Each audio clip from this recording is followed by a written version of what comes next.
All right, 14. Compact discs, CDs, offer an improvement in artistic freedom over vinyl records.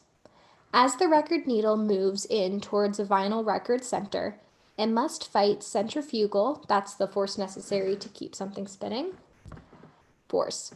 Wide, shallow, or jagged grooves will cause the needle to jump. Consequently, the song nearest to the center, the last song on the side, cannot have especially loud, high-pitched, or low-pitched passages. The CD offers no such limitations, leaving artists free to end recordings with any song.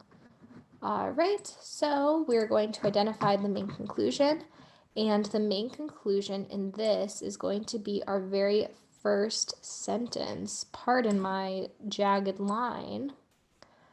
We know that this is the main conclusion because every other statement mentioned in our stimulus fully supports this. It's talking about how the record needle has to be moving, and as it's moving, it relies on centrifugal force, and grooves could disrupt that. And so because of that external factor that's necessary in a vinyl record, certain songs that are put in the end have to have limitations. So you aren't able to have that same freedom. And then in the end, it says the CD suffers no such limitations, leaving artists free to end recordings with any song, hence supporting that CDs offer an improvement in terms of artistic freedom. So let's look at our answers. Which one of the following expresses the main conclusion? A. CDs provide greater artistic latitude than do vinyl records. As we can see, that is essentially restating our main conclusion that we underlined. So I'm going to put a check next to that one, but let's read the rest. On vinyl records, the song farthest from the center can have loud, high-pitched, or low-pitched passages. Again,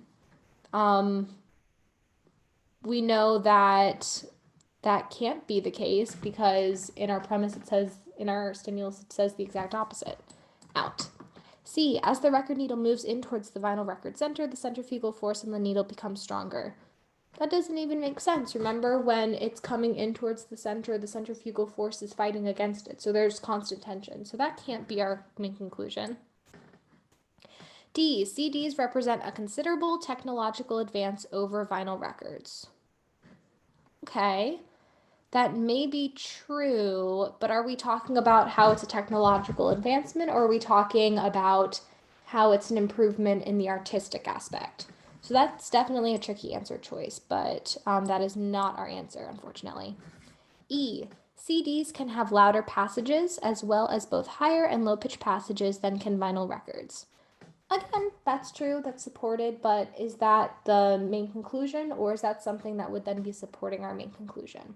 And if you're stuck between them, you can look at your two answer choices and see which one supports the other. So as we can see, CDs having louder passages than vinyl records would support the main conclusion of CDs providing greater artistic latitude, as opposed to if we tried to flip it, it wouldn't make sense.